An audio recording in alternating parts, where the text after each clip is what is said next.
ઓમ નમઃ શિવાય. શ્રીમદ દેવી ભાગવત. મહિષાસુરનો વધ.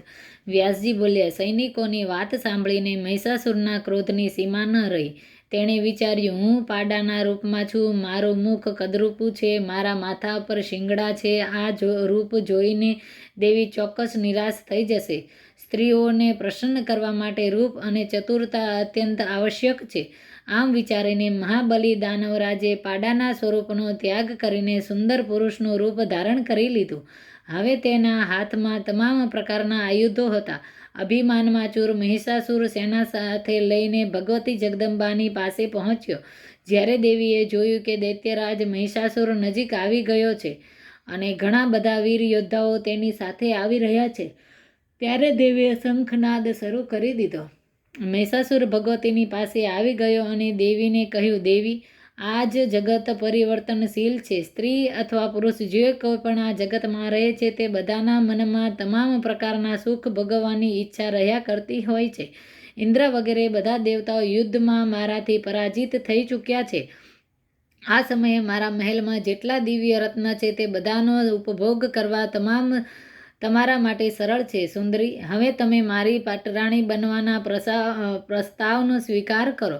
દેવીએ કહ્યું, અરે મૂર્ખ, તું હવે પાતાળમાં જ જતો રહે અથવા મારી સાથે યુદ્ધ કર. તારો વધ કર્યા પછી તમામ અસુરોનો વધ કરીને હું સુખપૂર્વક અહીંથી જઈશ. દાનવ જ્યારે જ્યારે સંત પુરુષોને કષ્ટ પહોંચે છે ત્યારે તેમની રક્ષા કરવા માટે હું દેહ ધારણ કરીને પ્રગટ થાઉં છું. વ્યાસજી બોલ્યા, ભગવતી જગદંબાના આવા વચન સાંભળીને મહિષાસુર હાથમાં ધનુષ લઈને યુદ્ધ કરવાની અભિલાષાથી સમરાંગણમાં ઉપસ્થિત થયો. ત્યારબાદ ભગવતી જગદંબા અને મહિષાસુર વચ્ચે અત્યંત ભયંકર યુદ્ધ શરૂ થઈ ગયું. એટલામાં દુર્ધર આવી પહોંચ્યો અને દેવીને નિશાન બનાવીને તીક્ષ્ણ બાણ ચલાવવા લાગ્યો. ત્યારે ભગવતીએ તીક્ષ્ણ બાણોથી દુર્ધર પર પ્રહાર કર્યો. તેનાથી તરત જ તે દાનવ મૃત્યુ પામ્યો. દુર્ધરને મૃત્યુ પામેલો જોઈને ઉત્તમ અસ્ત્રોનો જાણકાર ત્રિનેત્ર આવ્યો. તેણે 7 બાણોથી જગદંબા પર પ્રહાર કર્યો. જગદંબાએ પોતાના તીક્ષ્ણ બાણોથી તેને કાપી નાખ્યા. સાથે જ ત્રિશૂળથી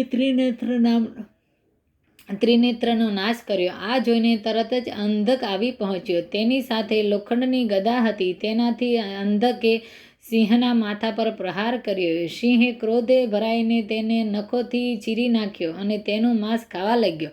આટલા બધા રાક્ષસ સંગ્રામમાં મૃત્યુ પામ્યા. આ જોઈને મહિષાસુરના આશ્ચર્યની સીમા ન રહી. તેણે પોતાની ગદાથી સિંહના મસ્તક ઉપર પ્રહાર કર્યો.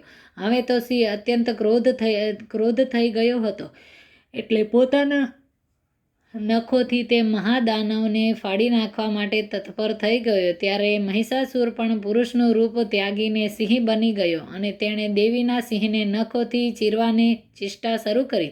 મહિષાસુર સિંહ બની ગયો છે તે જોઈને દેવી ક્રોધથી તમતમી ઉઠ્યા. તે મહિષાસુર પર બાણોથી વર્ષા કરવા લાગ્યા. ત્યારે મહિષાસુર સિંહનું રૂપ ત્યાગીને હાથી બની ગયો. ફરીથી મનુષ્યનું બનીને તેણે હાથમાં પર્વતનું શિખર ઉપાડ્યું અને તેને ભગવતી ચંડિકા ઉપર ફેંકવા લાગ્યો.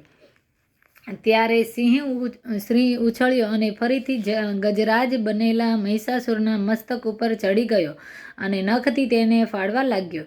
એટલામાં મહિષાસુર હાથીનું રૂપ ત્યાગીને અત્યંત બળવાન અને ભયંકર શરભ બની ગયો અને કુપિત થઈને દેવીના સિંહને મારવા લાગ્યો, પ્રયાસ કરવા લાગ્યો. દેવીને તરત જ તલવારથી તેના મસ્તક પર પ્રહાર કર્યો.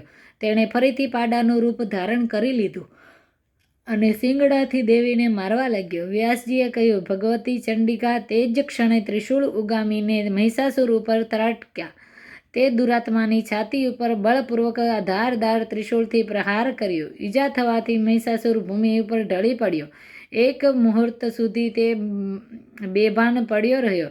ત્યારબાદ તે ફરીથી ઊભો થયો અને પગથી વેગપૂર્વક દેવી ઉપર પ્રહાર કરવા લાગ્યો. ત્યારબાદ ભગવતી જગદંબા હજારો આરાવાળું શ્રેષ્ઠ ચક્ર હાથમાં ધારણ કર્યું. તે ચક્રને મહિષાસુરનું મસ્તક ધડથી અલગ કરી દીધું.